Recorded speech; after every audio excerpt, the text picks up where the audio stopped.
એક સમયની વાત છે. ભારતના ગુજરાત રાજ્યના એક સુંદર ગામ રત્નાનગરમાં એક ખૂબ જ પ્રતિષ્ઠિત અને ધનવાન પરિવાર રહેતો હતો. આ પરિવારના મોભી હતા ઠાકોર સાહેબ પ્રતાપસિંહ અને તેમના ધર્મપત્ની મોટીબા કૌશલ્યા દેવી.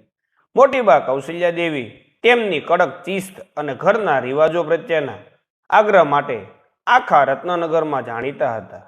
લોકો તેમને માન આપતા, પણ તેમના સ્વભાવથી થોડા ડરતા હતા. ઠાકોર સાહેબના એકના એક પુત્ર રાજવીરના લગ્ન તાજેતરમાં જ નંદિની નામની એક સ્વભાવે સરળ, દયાળુ અને સંસ્કારી છોકરી સાથે થયા હતા. નંદિનીને મોટીબા કૌશલ્યા દેવીના કડક સ્વભાવથી પરિચય હતો, પણ તેણે પોતાના પ્રેમ અને આદરથી સાસુનું દિલ જીતવાનો નિશ્ચય કર્યો હતો. લગ્નને હજી 6 મહિના જ થયા હતા અને ઘરમાં સુખ શાંતિનો માહોલ હતો. એક સાંજે જ્યારે નંદિની બધા માટે ચા બનાવી રહી હતી, ત્યારે અચાનક મોટીબાને ગંભીર પેટનો દુખાવો ઉપડ્યો. દુખાવો એટલો તીવ્ર હતો કે તેઓ નીચે ઢળી પડ્યા. તરત જ ઠાકોર સાહેબ અને રાજવીર તેમને ગામના વૈદ્ય પાસે લઈ ગયા. વૈદ્યે ઘણી દવાઓ આપી, પણ મોટીબાને આરામ ન થયો. પછી તેમને શહેરની મોટી હોસ્પિટલમાં લઈ જવામાં આવ્યા. ડોક્ટરોએ ઘણા બધા રિપોર્ટ કર્યા, પણ કોઈ ચોક્કસ બીમારી પકડાતી નહોતી. મોટીબાનું વજન ઘટવા લાગ્યું, શરીર નિસ્તેજ થતું ગયું અને તેઓ પથારીવેશ થઈ ગયા. ડોક્ટરોએ હાથ અધ્ધર કરી દીધા. આ એક રહસ્યમય બીમારી છે. મેડિકલ સાયન્સ પ્રમાણે બધા રિપોર્ટ સામાન્ય છે, પણ તેમનું શરીર લથડી રહ્યું છે. હવે માત્ર પ્રાર્થના જ કામ કરી શકે. આ સાંભળીને આખો પરિવાર હતાશ થઈ ગયો. ઠાકોર સાહેબની સંપત્તિ અને રાજવીરનો પ્રેમ પણ મોટીબાને સાજા કરી શકતો નહોતો. ઘરમાં માતમ છવાઈ ગયો. નંદિની, જે હમણાં જ આ ઘરમાં આવી હતી, તેના પર ઘરની બધી જવાબદારી આવી પડી. દરેક જણ નિરાશ થઈ ગયું હતું, પણ નંદિનીએ હિંમત ન હારી. તે સાસુની સેવા દિલથી કરતી હતી. તે રાત દિવસ તેમની પથારી પાસે બેસી રહેતી, સમયસર દવા આપતી અને તેમને હૂંફ આપતી. એક દિવસ જ્યારે તે મોટીબાના પગ દબાવી રહી હતી, ત્યારે તેણે જોયું કે મોટીબાની આંખોની કિનારી પર પાણી ભરાયેલું હતું. શું તમે મને કંઈ કહેવા માંગો છો બા? નંદિનીએ ધીમા અવાજે પૂછ્યું. મોટીબા બોલવા માંગતા હતા, પણ બોલી શકતા નહોતા. તેમણે માંડ નંદિનીનો હાથ પકડ્યો અને આંખોથી કંઈક ઈશારો કર્યો. નંદિનીએ જ્યારે મોટીબા કૌશલ્યા દેવીનો હાથ પકડ્યો, ત્યારે તેને અનુભવાયું કે તેમના શરીરમાં હજી પણ જીવનની એક ઝીણી આશા બાકી છે. મોટીબાએ આંખોથી જે ઈશારો કર્યો તે નંદિની તરત સમજી શકી નહીં. મોટીબાએ ખૂબ જ કષ્ટથી પોતાનો હાથ સહેજ ઉપર ઉઠાવ્યો અને 2 વસ્તુઓ તરફ ઈશારો કર્યો. પહેલી, તેમની ગળામાં પહેરેલી જૂની ચાંદીની માળા. બીજી, ખૂણામાં પડેલી ધૂળ ખાઈ ગયેલી એક લાકડાની પેટી. નંદિનીએ માળા ઉતારી લીધી. માળા સ્પર્શમાં ખૂબ જ ઠંડી હતી અને તેના પર નાના અક્ષરોમાં કંઈક કોતરેલું હતું. પછી તેણે પેટી ઉઠાવી. પેટી ઘણી જૂની હતી અને કોઈ મજબૂત તાળાથી બંધ હતી, જેની ચાવી ક્યાંય દેખાતી નહોતી. નંદિની માળા અને પેટી લઈને મોટીબા તરફ જોયું. બા, શું આ વસ્તુઓ તમારી બીમારી સાથે જોડાયેલી છે? શું મારે આ પેટી ખોલવી જોઈએ? મોટીબાએ ખૂબ ધીમેથી માથું ધુણાવીને હા કહ્યું. તેમની આંખોમાં એક અજીબ ડર અને રાહતની લાગણી હતી. નંદિની સમજી ગઈ, આ બીમારી ડોક્ટરોની દવાઓથી નહીં, પણ કોઈ પારિવારિક રહસ્ય અથવા જૂના દોષથી જોડાયેલી છે. કદાચ મોટીબા પોતાની બીમારીનું કારણ કહી શકતા નથી, પણ તેનો ઉપાય આ પેટીમાં છે. નંદિનીએ રાજવીર અને ઠાકોર સાહેબને આ વિશે કહ્યું, પણ તેઓ માનવા તૈયાર નહોતા. નંદિની, તું શું આ વાત કરે છે? મોટીબાની હાલત સારી નથી અને તું જૂની વસ્તુઓમાં ચમત્કાર શોધી રહી છે. ડોક્ટરોએ કહ્યું છે કે આ કોઈ રહસ્ય બીમારી છે, ઠાકોર સાહેબે નારાજગીથી કહ્યું. પરંતુ નંદનીને મોટીબાના ઈશારામાં વિશ્વાસ હતો. આખરે તેમણે રાજવીરને સમજાવીને તાળું તોડવા માટે મનાવ્યો. પેટી ખોલતા જ અંદરથી એક પ્રાચીન હસ્તપ્રદ મળી, જે ખૂબ જ જીર્ણ છીર્ણ હતી. તેના પાના પીળા પડી ગયા હતા. હસ્તપ્રદની એક સાથે એક નાનકડી પિત્તળની મૂર્તિ અને એક સુકાયેલું તુલસી પત્ર પણ હતું. નંદનીએ ધ્રુજતા હાથે હસ્તપ્રદ વાંચવાનો પ્રયત્ન કર્યો. તે સંસ્કૃત અને જૂની ગુજરાતી ભાષાના મિશ્રણમાં લખાયેલી હતી. આખરે ગામના એક વિદ્વાન પંડિતની મદદથી નંદિની તે લખાણ સમજવામાં સફળ થઈ. લખાણમાં હતું: રત્નનગરના ઠાકોર પરિવાર પર આશીર્વાદ અને સંકટ બંને અર્ધનગરાધિપતિ મહાદેવ સાથે જોડાયેલા છે. જો પરિવારનો કોઈ સભ્ય પોતાના લોભથી આ મંદિરની મર્યાદાનું ઉલ્લંઘન કરશે તો તેની તબિયત ઘસાશે. જ્યાં સુધી તે મંદિરનું ઋણ નહીં ચૂકવે, એટલે કે ઉપસાર, ઘરની વહુએ નિર્જળા વ્રત રાખીને મંદિરની ખોવાયેલી વસ્તુ શોધીને શિવલિંગ પર અર્પણ કરવી પડશે. આ વાંચીને બધા ચોંકી ગયા. રત્નનગરમાં અર્ધનગરાધિપતિ મહાદેવનું મંદિર તો હતું, પણ તે ઘણા વર્ષોથી બિન ઉપયોગી અને ત્યજી દેવાયેલું પડ્યું હતું. મોટીબાની બીમારી અને આ જૂનું રહસ્ય હવે એકબીજા સાથે જોડાઈ ગયા હતા. નંદનીએ હિંમતથી નિર્ણય લીધો, બા, હું તમારું ઋણ ચૂકવીશ, ભલે ગમે તે થાય. નંદનીએ તેના નિર્જળા વ્રતની શરૂઆત કરી દીધી. આખો પરિવાર ચિંતિત હતો, પણ નંદનીના ચહેરા પર દ્રઢ વિશ્વાસ હતો. બીજા દિવસે સવારે વહેલા તે અર્ધનગરાધિપતિ મહાદેવના તજી દેવાયેલા મંદિર તરફ ચાલી નીકળી. મંદિર ગામની પશ્ચિમે એક ટેકરી પર આવેલું હતું. તે એટલું જૂનું હતું કે તેના પર વેલ અને ઝાડીઓ ચડી ગયા હતા અને આસપાસ ડરામણી શાંતિ છવાયેલી હતી. રાજવીર અને ઠાકોર સાહેબ દૂરથી તેને જોઈ રહ્યા હતા, પણ નંદિની એકલી જ અંદર ગઈ. મંદિર અંદરથી ખૂબ જ જર્જરિત હતું. શિવલિંગ પર ધૂળના થર જામી ગયા હતા અને આસપાસ કરોળિયાના ઝાડા સિવાય કશું જ નહોતું. નંદનીએ બે હાથ જોડીને પ્રણામ કર્યા અને પછી મંદિરની સફાઈ શરૂ કરી. તેણે દિવસભર મહેનત કરીને મંદિરના પ્રાંગણને અને શિવલિંગને સ્વચ્છ બનાવ્યું. નિર્જળા વ્રત, શારીરિક શ્રમને કારણે નંદનીનું શરીર થાકી ગયું હતું, પણ તેની આંખોમાં એક જ લક્ષ્ય હતું: ખોવાયેલી વસ્તુ શોધવી. સફાઈ કરતી વખતે નંદનીએ શિવલિંગની પાછળની દિવાલ પર એક સામાન્ય કોતરણી જોઈ. તે એક નાનું કોતરણીવાળું પોલાણ હતું, જે કચરા અને ધૂળથી ઢંકાયેલું હતું. તેણે ધ્યાનથી તે પોલાણને સાફ કર્યું. તે પોલાણમાં એક બીજી નાનકડી પિત્તળની તકતી છુપાયેલી હતી. તકતી પર મહાદેવના જ્યોતિર્લિંગની નીચે એક રહસ્યમય લખાણ કોતરેલું હતું: જેણે પ્રકાશ છીનવ્યો તે અંધકારથી ઘેરાશે. મંદિરનું સૌથી મૂલ્યવાન અંગ, સહસ્ત્રદીપ જ્યોત, જેણે અર્ધનગરાધિપતિનો દરબાર પ્રકાશિત રાખ્યો, તે ભૂમિના લોભી હાથમાં છે. ઋણ ત્યારે જ ચૂકવાશે જ્યારે વહુએ જ્યોતને પાછી લાવીને શિવલિંગની સામે સ્થાપિત કરશે. નંદનીના મનમાં હવે બે વાત સ્પષ્ટ થઈ ગઈ હતી: મોટીબાની ભૂલ. મોટીબા કૌશલ્યા દેવીએ વર્ષો પહેલા તેમના લોભના કારણે આ મંદિરનું સૌથી મૂલ્યવાન આભૂષણ, એટલે કે સહસ્ત્રદીપ જ્યોત, પોતાના ખાનગી ફાયદા માટે વેચી દીધું હતું અથવા ક્યાંક છુપાવી દીધું હતું. આ દીપક મંદિરમાં પ્રકાશનું સ્ત્રોત હતું અને તેને હટાવવાથી મંદિરની શક્તિ ઓછી થઈ ગઈ હતી. જેનું પરિણામ મોટીબાની બીમારી હતી. ઉપચારની દિશા. નંદનીએ હવે માત્ર ખોવાયેલી વસ્તુ શોધવાની નહોતી, પણ સહસ્ત્રદીપ જ્યોત પાછું લાવવાનું હતું.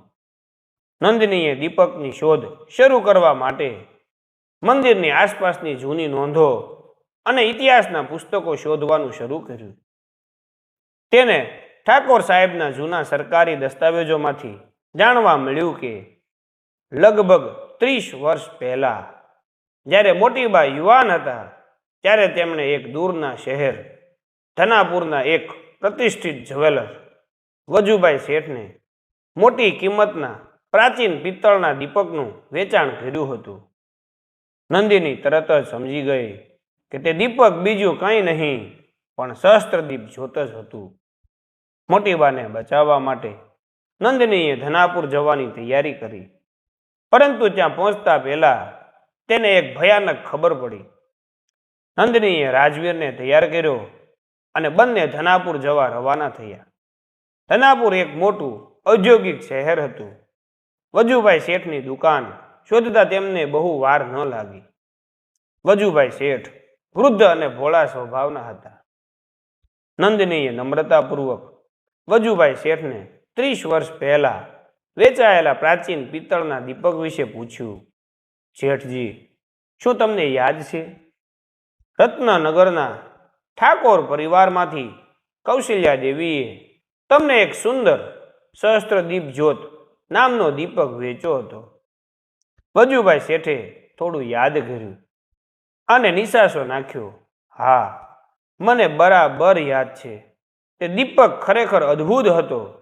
કૌશલ્યા દેવીએ કહ્યું હતું કે તેમને પૈસાની સખત જરૂર છે અને આ દીપક મંદિરમાંથી લવાયો છે, પણ તે હવે નિરુપયોગી છે.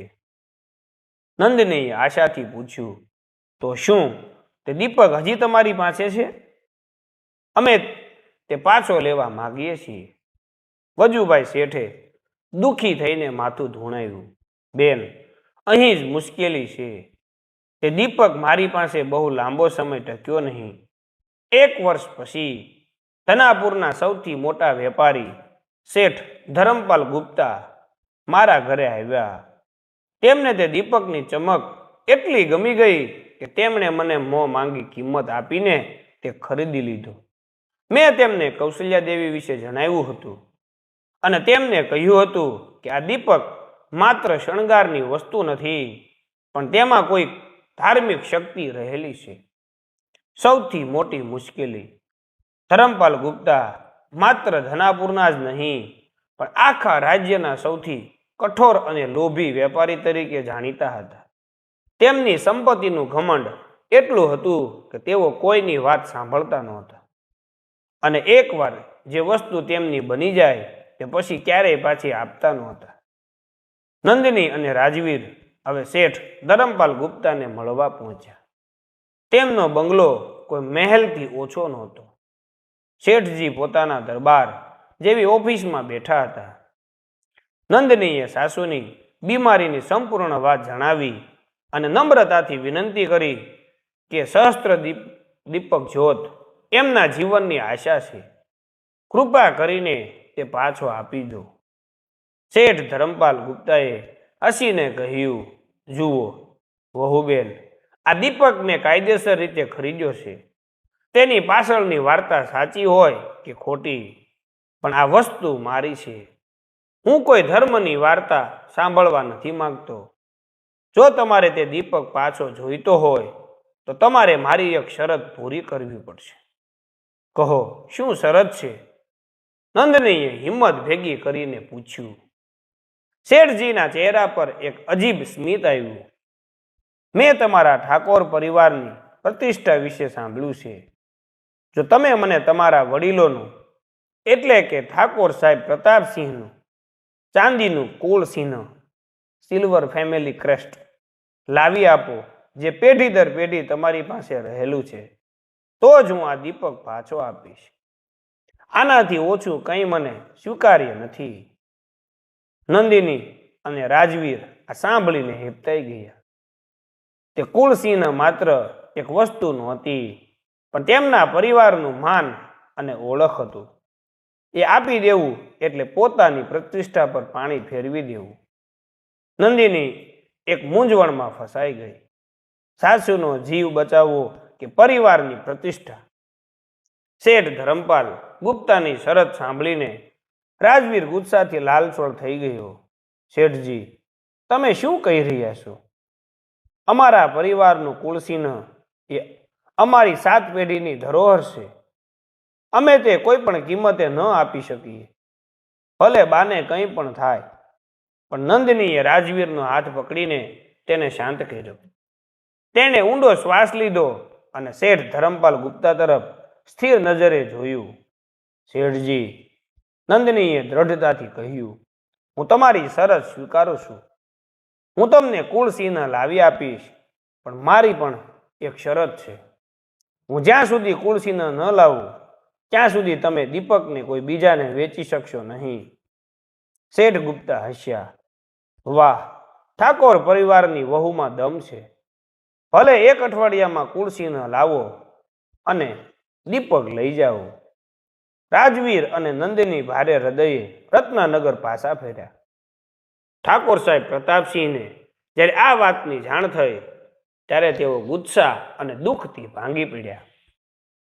નંદિની, તું શું કરી રહી છે? કૌશલ્યાની ભૂલની સજા આખા પરિવારે કેમ ભોગવવી? કુળસિંહ એ આપણું અસ્તિત્વ છે. ઠાકોર સાહેબે આક્રોશમાં કહ્યું. નંદનીએ શાંતિથી જવાબ આપ્યો. બાપુજી, મારા માટે બાનું જીવન આ કુળસિંહ કે પ્રતિષ્ઠા કરતાં પણ વધારે મૂલ્યવાન છે. વળી મને ખબર છે કે બાએ જે લોભ કર્યો તે જ લોભ હવે શેઠ ગુપ્તા પણ કરી રહ્યા છે. કદાચ મહાદેવની ઈચ્છા એ જ છે કે આ રીતે લોભી વ્યક્તિઓ પાસે રહેલો તેમનો દીપક પાછો આવે. બધાની અસંમતિ હોવા છતાં નંદિનીએ આખરે કુળસિંહ શેઠ ગુપ્તાને આપવા માટે તૈયાર કર્યું. અણધાર્યો વળાંક. બીજા દિવસે સવારે જ્યારે નંદિની કુળસિંહ લઈને ધનાપુર જવા નીકળવાની હતી ત્યારે એક અણધારી ઘટના બની. ગામના એક ખૂણામાંથી એક વૃદ્ધ સંન્યાસીની તેમના ઘરે આવ્યા. તેમના ચહેરા પર દિવ્ય તેજ હતું. સંન્યાસીને એ નંદિનીને રોકી અને કહ્યું, વહુ બેટા, હું તારા સાહસથી ખૂબ પ્રભાવિત છું, પણ તારે તારા પરિવારનું કુળસિંહ આપીને ત્યાગ કરવાની જરૂર નથી. મેં તારી અને શેઠ ધરમપાલની વાત સાંભળી છે. સંન્યાસીએ પોતાની જોડીમાંથી એક કાગળ કાઢ્યો જે એકદમ જૂનો હતો. આ કાગળ એ જ છે કે જે 30 વર્ષ પહેલા કૌશલ્યા દેવીએ દીપક વેચતી વખતે લખ્યો હતો. તેમાં લખ્યું છે કે જો ઠાકોર પરિવારના કોઈ સભ્યને દીપકની અતિ આવશ્યકતા પડે તો વજુભાઈ શેઠે તેને પરત આપવા માટે મદદ કરશે. વળી આ પિત્તળનો દીપક ધરમપાલ ગુપ્તાને નહીં પણ ઠાકોર પરિવારને જ પરત મળવો જોઈએ, કારણ કે તે મંદિરની વસ્તુ છે અને તેની કિંમત પૈસાથી કરી શકાય નહીં. આ એક કાયદાકીય દસ્તાવેજ નહોતો, પણ વેચતી વખતે કૌશલ્યા દેવીએ વજુભાઈ શેઠ પાસે કરાવેલો ધર્મનો કરાર હતો, જે વજુભાઈ શેઠે ગુપ્ત રીતે સાચવી રાખ્યો હતો. સંન્યાસીને સમજાવ્યું કે તે પોતે જ વજુભાઈ શેઠની માસી છે અને તેમની વિનંતીથી તે અહીં આવી હતી. નંદિની તરત જ રાજવીર અને ઠાકોર સાહેબને લઈને વજુભાઈ શેઠ પાસે પહોંચી. વજુભાઈ શેઠે ધર્મ કરારની વાત સ્વીકારી અને નંદિની સાથે મળીને ધરમપાલ ગુપ્તા પાસે ગયા. ધરમપાલ ગુપ્તાએ જોયું કે વજુભાઈ શેઠ આખી વાત જાહેર કરી રહ્યા છે અને ગામના લોકોમાં તેમની આબરૂ ખરાબ થઈ રહી છે. ત્યારે તે ડરી ગયા. આખરે ધર્મ અને સત્ય સામે લોભી શેઠ ગુપ્તાને ઝૂકવું પડ્યું. તેમણે ગુસ્સામાં આવીને દીપક નંદનીને પાછો આપી દીધો, પણ કોઈ બદલો લીધા વિના. નંદનીએ વિજયી સ્મિત સાથે સહસ્ત્ર દીપક જ્યોત હાથમાં લીધો. હવે તેના સાસુને ચમત્કારિક રીતે સાજા કરવાનો સમય આવી ગયો હતો. નંદની, રાજવીર અને ઠાકોર સાહેબ ત્રણેય સહસ્ત્ર દીપક જ્યોત લઈને સીધા રત્નનગરના અર્ધનગરાધિપતિ મહાદેવના ત્યજી દેવાયેલા મંદિર તરફ દોડી ગયા. નંદનીએ મંદિરના ગર્ભગૃહમાં પ્રવેશ કર્યો. શિવલિંગની બરાબર સામે જ્યાં જૂની તકતીમાં જ્યોત પાસી સ્થાપિત કરવાની વાત લખી હતી, ત્યાં નંદનીએ ખૂબ જ આદર સાથે પિત્તળનો ભવ્ય દીપક મૂક્યો. તેણે નિર્જળા વ્રત કર્યું હતું. તેનું શરીર થાકેલું હતું, પણ મન અડગ હતું. નંદનીએ દીપકમાં ઘી પૂર્યું અને પછી પેટીમાં મળેલા સુકાયેલા તુલસી પત્રને દીપકની નજીક મૂકી અને પોતાની સાથે લાવેલી એક નાની જ્યોતથી દીપક પ્રગટાવ્યો. જેવો સહસ્ત્ર દીપક જ્યોત પ્રગટ્યો, ગર્ભગૃહમાં એક અદ્ભુત પીળો પ્રકાશ ફેલાયો. મંદિરના પથ્થરોમાંથી જાણે એક દિવ્ય ઉર્જા બહાર આવી રહી હતી. તે દીપકમાંથી નીકળતી હજારો નાની નાની જ્યોતોએ આખા મંદિરને રોશન કરી દીધું. આસપાસની વેલ અને ધૂળ પણ તેજમાં ચમકવા લાગ્યા. નંદનીએ આંખો બંધ કરીને મહાદેવને પ્રાર્થના કરી, હે પ્રભુ, મારી સાસુજીએ લોભમાં આવીને ભૂલ કરી, પણ મેં તમારું ઋણ પાછું ચૂકવવાનો પ્રયત્ન કર્યો છે. હવે તમે જ તેમનો જીવ બચાવો. બરાબર તે જ ક્ષણે નંદનીને મોટીબા કૌશલ્યા દેવીના ખંડમાં એક વિચિત્ર ધ્રુજારી અનુભવાઈ. રત્નનગરમાં મોટીબા કૌશલ્યા દેવી પથારી પર નિસ્તેજ પડ્યા હતા. અચાનક તેમના શરીરમાં એક ગરમીનો પ્રવાહ શરૂ થયો. તેમની આંખો ખુલી, જે આટલા મહિનાઓથી બંધ હતી. મોટીબાને એવું લાગ્યું જાણે કોઈએ તેમના પેટ પરથી એક મોટો પથ્થર હટાવી દીધો હોય.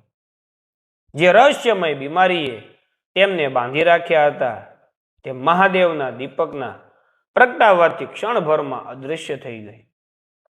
ઠાકોર સાહેબ અને રાજવીરને આ ચમત્કાર પર વિશ્વાસ ન થયો.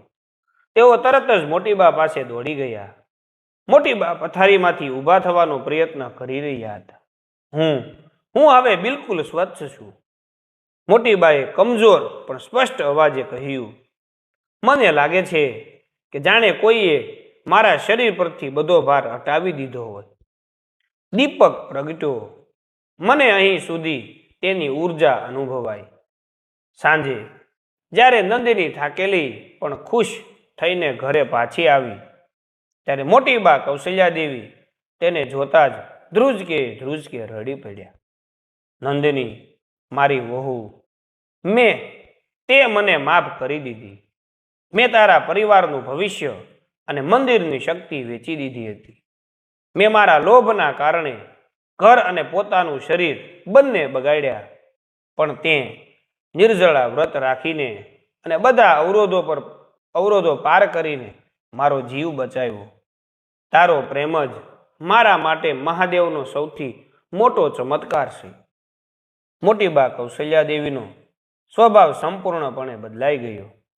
તેમની કડકાઈ અને લોભની ભાવના ખતમ થઈ ગઈ અને તેમનામાં દયા અને પ્રેમનો ભાવ આવી ગયો. તેમણે સૌની સામે કબૂલ્યું કે દીપક વેચીને તેમણે જે જમીન ખરીદી હતી, તે બધી જમીન હવે મંદિરના ટ્રસ્ટને દાનમાં આપી દેવામાં આવશે. ઠાકોર પરિવારની પ્રતિષ્ઠા પણ બચી ગઈ, કારણ કે નંદિનીએ કુળસિંહ શેઠ ગુપ્તાને આપવું પડ્યું નહોતું. નંદનીના સાહસ, નિષ્ઠા અને પવિત્રતાને કારણે માત્ર મોટીબાનો જીવ જ નહીં, પણ આખા પરિવારનું સન્માન અને ધર્મ પ્રત્યેનો વિશ્વાસ પણ પાછો આવ્યો. આમ સાચુનો ચમત્કાર એક રહસ્યમય બીમારીમાંથી સાજા થવાની જ નહીં, પણ વહુના પ્રેમથી સાચુનું હૃદય પરિવર્તન થવાની વાર્તા બની રહી.